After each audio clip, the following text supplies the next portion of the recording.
In this video, we are going to show the procedure of laparoscopic cystectomy in case of huge ovarian endometrioma. This young girl complained of dyspareunia, dysmenorrhea, dyschezia with low AMH and MRI showing bilateral big ovarian endometriomas.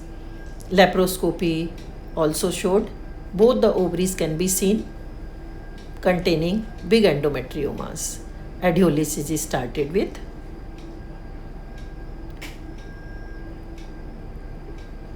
Endometrioma is drained, then retroperitoneum is opened, and here one can see the dissection of the ureter and its proper visualization to avoid inadvertent injury to the ureter.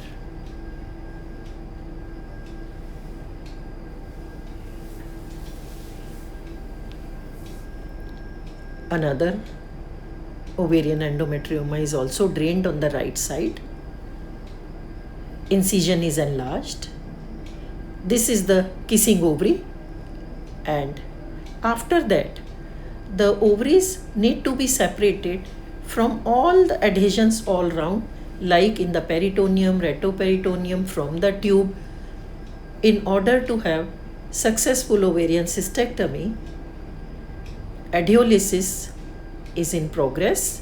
This is the posterior peritoneum where the ovary is adherent. So ovary needs to be separated from all the adhesions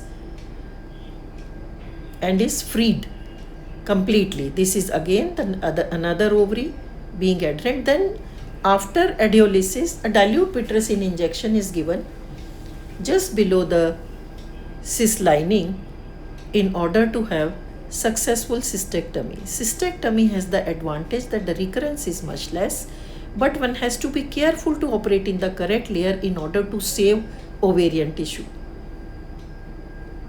Here one can see a huge cyst.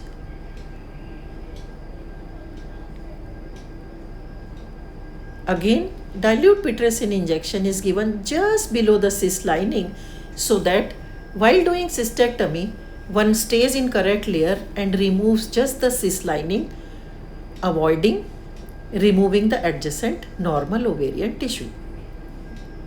If the pitracin is given in the correct layer, it leads to nice bloodless. Then with the help of scissors, a fibrotic ring is removed and the clear area between the cyst and the ovary is demarcated, and then the procedure of cystectomy is started.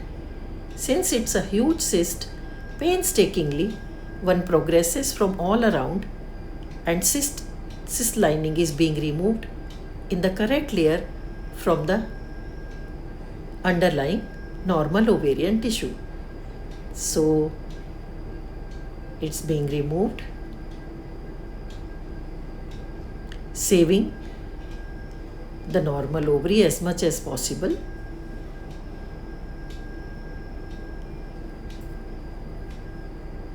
And this is the cyst lining completely removed. After that, instead of achieving hemostasis with the help of bipolar cautery, deep sutures are given in the ovary so that it acts as a good hemostat, as well as reconstruction of the ovary and smooth surfaces are looking up is also achieved. Another ovary is also sutured so that there is less risk of hematoma, and this is done after ensuring complete removal of all the cysts. So both the ovaries are reconstructed.